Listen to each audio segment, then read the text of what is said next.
Ingqalabutho, the first warrior, the primary person to achieve something significant, often in a specific field or activity, the pioneer, the founder, the trailblazer.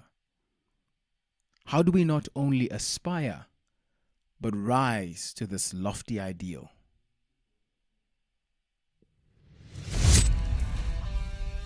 Today, we are joined by Sitholile Sithole, Senior Associate at a Big Four firm, Allan Gray Fellow, social entrepreneur and co-founder of non-profit organization Pantsula with a Purpose.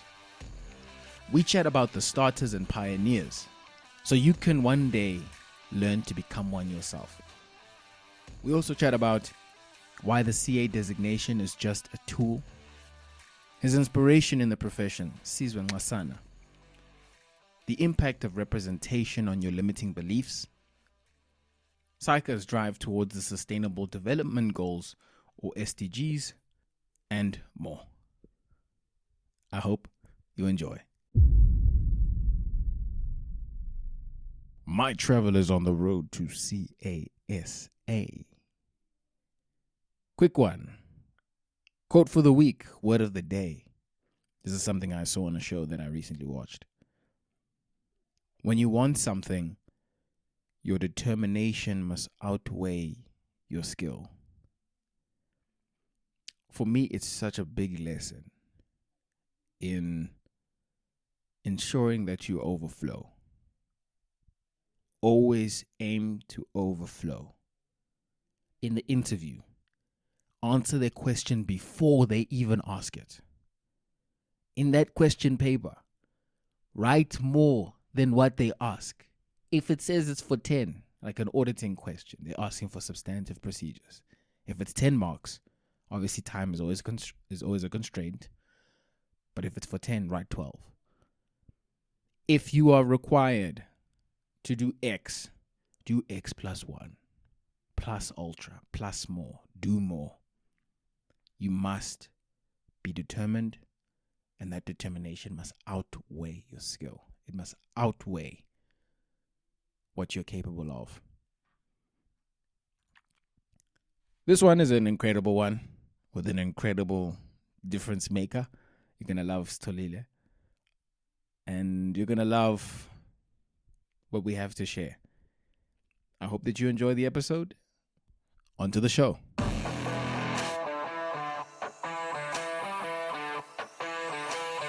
Welcome back, my people. This is the Road to CA podcast, the show for aspiring chartered accountants to inspire, empower, and inform the difference makers of tomorrow. Guys.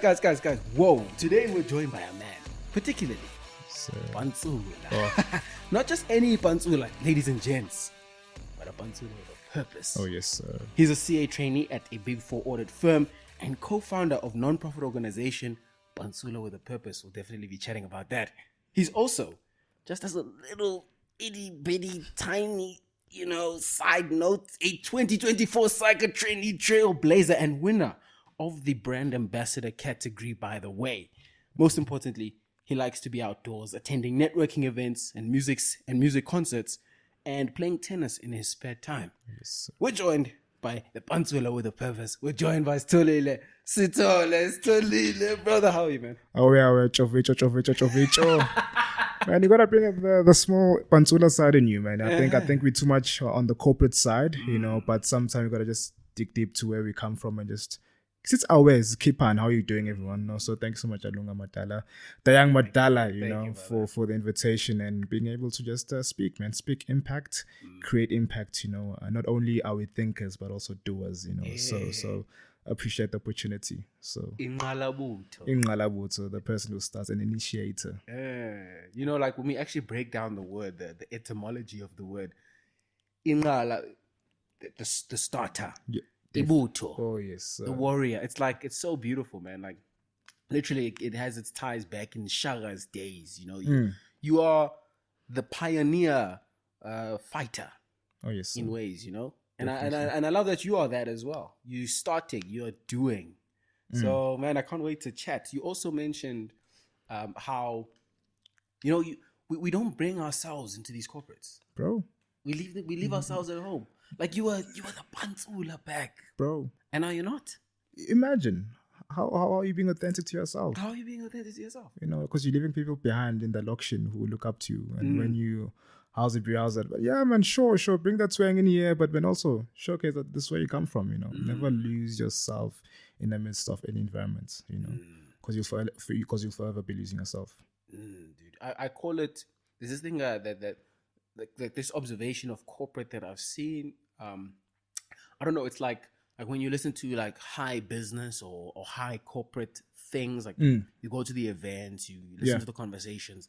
I don't know, it sounds like everyone with the suit, the tie, with the face, like it's strangling your neck. It sounds like everyone's got a tswape. Yes. I call it the corporate tswape. And if all of those who don't know what a tswape is, it's basically a wedgie. And I feel like there's a balance. Yes, there's professionalism, right? Definitely. But I don't think that professionalism is about being uptight. That's what it eventually becomes. There is a period where you need to learn how to talk. You know, you need to learn how to approach issues with a professional mind in a professional way. Definitely. But then, like, there's this point where people don't learn how to relax and be themselves still as a professional. You get what I'm saying? Definitely so, definitely. And I think sometimes we just show face, you know. But I mean, it's only for a particular event, and then you crawl back to your usual self, you know. And if you actually sit back and think about it, you truly maybe never comfortable in those spaces, you know. I think when someone tells them that they feel comfortable wherever they go, it's just when they bring themselves into that room. I know in this room, when this person comes, I know 100% of this person.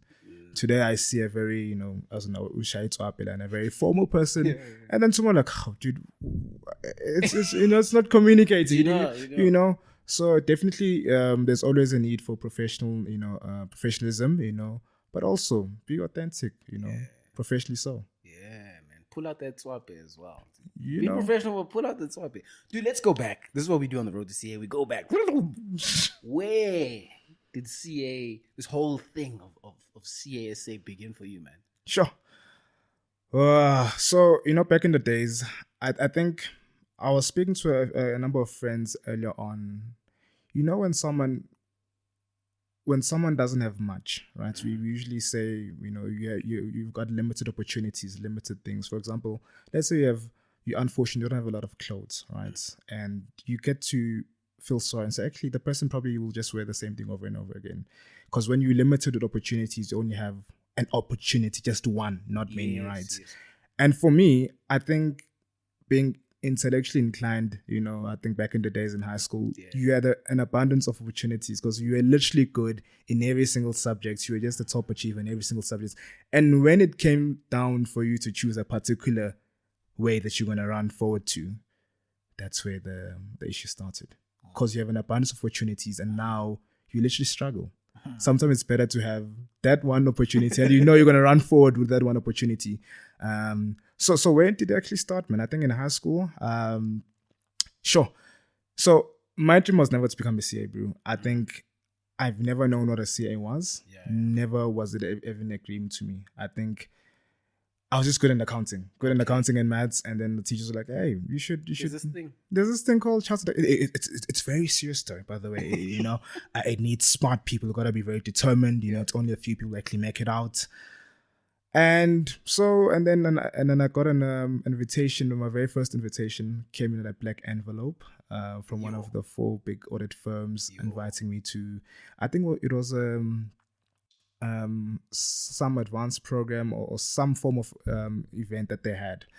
So when I walked into the room, bro, I think I was like, this is where I should be, you know. And when we spoke about being a chartered accountant, you know, I think that they were not very specific to you will be doing accounting X, Y, and Z, you will be doing this. I think they just said, you know, you're going to become a chartered accountant. The world is your oyster, you know. So now linking it back to a person who is an overachiever. If you're telling me there's a room for all of your opportunities. So I was like, oh, sure, let's go. You know, so I think that's where it started. Never been a dream of myself, but I think I've been steered in the right direction to find myself here. There's sort of a perspective that I want this podcast in some ways to push, which is that CASA is not the end. Yes, sir. It's a means. Definitely. And I truly believe that, after having all these conversations, that CASA is also one of the greatest bets on a dream that you can make at this stage of your career. Like it's 7 years. Yes, it's tough, it's grueling and whatnot. But what I realized is when I was dropping out last year, right? Yeah, So yeah. at the beginning of last year, I was like, yo, I don't know if the CA thing is for me. Because then I sort of had a much clearer picture of audit. And I was like, I don't know. And yeah, there was just a lot going on at the time. But now in hindsight, like there's so many misconceptions I had, even about audit. Yeah. And even about this whole thing of like, you're only 20 once. Truth be told, your 20s, although they're an important time, you could live your quote unquote the 20s life in your 30s. Definitely. Maybe not to the level of like, if you want to go to varsity and live it up in varsity, right? But there's so many experiential joys and thrills that you can have that are, I would argue, better in your 30s than your 20s. So when we look at it from that lens, 7 years is not that bad. One. And truth be told, like I've even heard this one bit of advice from this lady who's a content creator from the US that your 20s are actually pretty bad. They actually suck. Your 30s are better than your 20s because you're 20. Yeah, you probably look good, right? You probably look the best you'll ever look in some ways. You've got more energy, but you're broke. Like there's these down things. Yeah. And I feel like CASA can be the ticket to your dreams that you didn't know if you're just willing to be patient enough. And I like how you break down the 7 years. I think for me, which I just want to add on your point, to me, it's never about the destination. Yeah. It's what the process makes out of you. I think you learn so much. It makes you a better person, and I think it's very pivotal. Your 20s are very pivotal in setting a foundation for your 30s, your 40s, your 50s, your 60s, you know. So if you are able to withstand this 7-year journey, and not necessarily because I want to become a chartered accountant, because it's not a job, it's just a designation. Those 4 letters over there, CASA, it's not a particular job. You decide what you want to do, So basically, for me, it's more of what does this 7-year journey making out of me? What type of person am I becoming? So that once I've understood my self-awareness and the foundation that I'll be definitely using to build 30s and 40s, I don't think you can get anywhere wrong in that, So build a foundation in your 20s, bro. Have your fun, definitely but build your foundation, and let's not be worried about the outcome. Let's be worried about what the process makes of us. Yes, sir. Yeah, man. Can we get to this? So you mentioned that your sort of inspiration in the profession is Sizwe Nxasana. Oh man, Legend. Guys, if you don't know Sizwe Nxasana, please go Google him. He was one of the first black chartered accountants. Yes, yes, sir. One of the first. Why? Hey, bro. I think this also goes back to Ingqalabutho, bro. Like for him and the other likes of Baba Wiseman, Kulu, and Umam Gobodo. Yes. I think those are the pioneers, man. I think they saw the vision, as mentioned earlier on. Not only we are thinkers, but we also doers. They thought of actually how do we make this profession more accessible to individuals like us? How do we? And it was never just about having meetings and doing nothing. They're not just thinking. They did something, bro. In the likes of starting to Tuga Press, which I'm a beneficiary of, they saw the need to actually fund, deserving students, with this talent, the high potential, to fund them through from universities, even some other programs thereafter, Not only do they stop there, okay, sure, we've given you the financial support, the emotional support through this bursary of Tutuga, but also now you going out to a workplace. How are you creating a space where you feel comfortable in cultural differences and everything, like where you are culturally, you feel you feel so at home, you know. Like they've started SNG. Yes. SNG now is Yes. SNG Thoughts, and I think Yes. so you see basically like they're the pioneers, but like Ingqalabutho, like literally, and man, not for ourselves alone are we born, bro. You know, and I think that's what they continue to live up to, you know. And I think for me, Sizwe Nxasana is very much more personal. You know, it also comes from KZN. You know, yeah, and I think he mentioned Lamontville, and I know that hood. You know, Sure. and when he speaks through, and I'm listening, he went through the whole corporate life. I think CEO of Telkom, CEO of RMB or FNB, somewhere there. Yes. But he was CEO of two corporate entities, JC listed, and then he was like, that's not enough for me. It's not even enough. Bro. It's crazy, hey? And guess what he did, bro? Was that when he started SNG? Well, the Sizwe part. So actually, guys, to give context, you know, everyone just knows SNG Grand Thornton. Yeah. Do you know what the S, the N, and the G are? It's Sizwe Nxaluba Gobodo. Sizwe Nxasana. Yes, sir. Nxaluba another person. Gobodo another person. Mam Gobodo. So just to give further context, they were the first black audit firm. Now they've even penetrated mid-tier status. That's correct. Which is just incredible. They're international. Imagine. You know? Imagine. Started with a vision. Now they're living it with a vision, bro. Not only for themselves, but for the greatest of generations ever. And I think I was also listening to another chartered accountant who said, I became a chartered accountant because I also saw another chartered accountant. I was like, imagine the power of that. Was it a black person? Definitely. Yeah. Definitely. You know, there was this interesting, I don't know if it's true, but I like to tell the story because it's quite powerful, so don't quote me on this.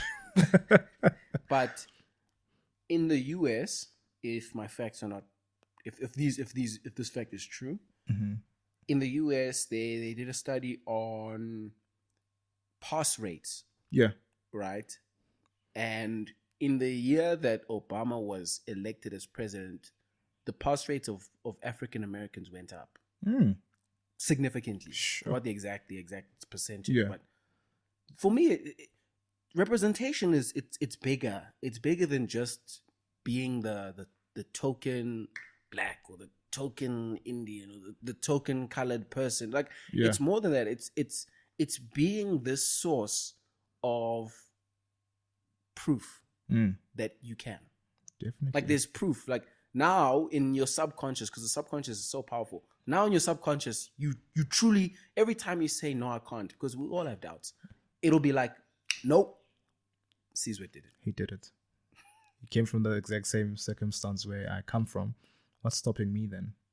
What's impossible? Because I'm possible. You know? So, and I think also just going back to Bob Sizwe Nxasana, I think not only did he stop there, bro, like after SNG, I think right now which is also one of the goals that I have to achieve, bro. Yeah. I think he was like, okay, sure, I've done all of this, but now I think I've got a greater calling to teach. I think now he was doing, he's teaching, right? He built a school. I just forgot the name. Future Schools. Yes. So you did your research. Yes. So now he started Future Schools, right? Imagine now starting a school, you know, giving back and adding back to, you know, obviously the development goals of education, bro. You saw the need. Okay, now let's build these schools, you know, for the future, you know. So not only it was just for himself, but also now look at the impact that he's creating, you know. So we are truly inspired. Yeah, man. It was so interesting. I watched this podcast. He was on the Penwell podcast. Yes, I've also watched it before. Gracious. Bro. Isn't it incredible, his journey? And it's funny how the reason why he was a chartered accountant is so interesting. It wasn't because there was maybe some charitable sort of initiative back then. It was that the National Party, they wanted for the Bantu states to have qualified people for them to be able to do business and administration with. So they're like, you know what, these guys should also become chartered accountants so that, you know, we have people that are educated and that are competent to basically do business with these states that apartheid was trying to create. And man, like the bad treatment, despite it, he told me, bro, in that interview, he broke down everything. It was crazy, hey? Imagine. It was crazy. And it's beautiful how we have the opportunities now. that they didn't. Definitely. Like now you can feel at home at a firm in your articles. Exactly. Your even post articles. Bro. It's amazing what they've created, dude. You know, so not only did they think about it, they did something about it, bro. You know, I mean, it was one thing for them just to be chartered accountants. Maybe that's just not enough. Maybe just being it is just not enough. How are we lifting as we rise? You know, they did it, hey, and they're still doing it. That's the thing. I mean, Sizwe Nxasana is doing future schools today. Imagine. How crazy is that, dude? So I think it's basically onto us now as the youth of the upcoming, you know, young chartered accountants. How they've passed the baton. How are we continuing the run? What do we do to continue the run? And funny enough, I spoke to Ubaba Wiseman Kuhlu at a Finance and Daba event. Bro, I waited for everyone was just buzzing to him. Why Wiseman? I like, listen, I've got to speak to this marvelous gent. I spoke to, and bro, he's just down to earth. And when he speaks, we're like, man.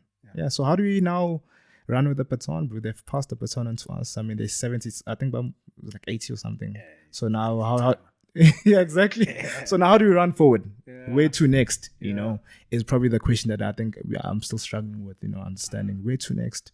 You know, clearly the job, you know, still needs to be continued, you know. But yeah, looking forward to that. Have you thought about the SDGs? Because one thing that I realized, so I was doing a bit of reading on like G20. So now, the global basically it's like it's this an international consortium of 20 countries that have basically pledged to further the SDGs. So some of the countries, Russia, India, a bunch of international companies, and South Africa is going to be the president of G20 next year, which is interesting. But when I was doing that research and I saw the SDGs, there was this interesting stat that said 12% of SDGs are on track. 50% need us to progress further. Yeah. And approximately. And over 30% we are stagnant on or we have regressed in. And it was interesting to see. I was like, Then it got me thinking about, okay, we're struggling with this SDG thing. What is the importance of it? And I went and I saw the SDGs and I saw how, I think before I was really reluctant to read them and get into them because, I don't know, it's just like 17 goals. There's too many goals. Then I thought about like, all you need to focus on is one. Definitely. As a person. Have you thought about the SDGs? No, definitely, bro. And I think I like what SAICA is doing, you know, even the initiatives, they're trying to always, by all means, just to link the initiatives to the SDGs, you know. I think even with awards, you know, even I think from the Student Leadership Summit, you know, to the Chairman's Awards, I think they're always trying to link the awards to a particular SDG and the impact that you have within that particular SDG. And funny enough, right, I think when I attended the SAICA Student Leadership Summit. Yes. We'll get into that when we talk about the story of Pantsula on purpose. Yeah. So I think but see Senzo Dlangamandla, the previous year top 35 under 35 winner, right? He was like, guys, I'm actually gonna reach 2030 with these SDGs. I'm actually gonna fulfill them. 2030 is very close, bro. Close, and with the stat it's just given me, I'm like, I'm kind of shook. I don't think that's how far we are. Exactly. Yeah. But it got me to reflect a bit, right? On a note of perhaps it's not just about meeting them. Perhaps there's a greater call, there's a greater understanding behind those SDGs. You know. Yes, the goal is to meet them, and then what? So let's say we meet them by 2030, and then what? What's going to happen thereafter? Perhaps it's the process of it got us to stand up and do things. We've had literally youngsters, you know, young entrepreneurs starting initiatives, starting things in hopes to reach a particular goal, yes. So maybe it's not just about reaching it. It's about what can we do as a country in standing up just to get closer to it, right? Yeah. You know. Because if we're only goal orientated and outcome orientated, we'll just get to 2030 and you tick the box. Sure, we've reached those SDGs by 2030. And then what? How is that being sustainable for sustainable development goals? That's powerful, dude. That's actually very powerful. Now, what you had me thinking about is, so I've thought about values, right? Yeah. Values, you know, virtues, integrity, honesty, you know. We can even talk about the fundamental principles. You know? One of the values in audit and in the profession is objectivity, professionalism.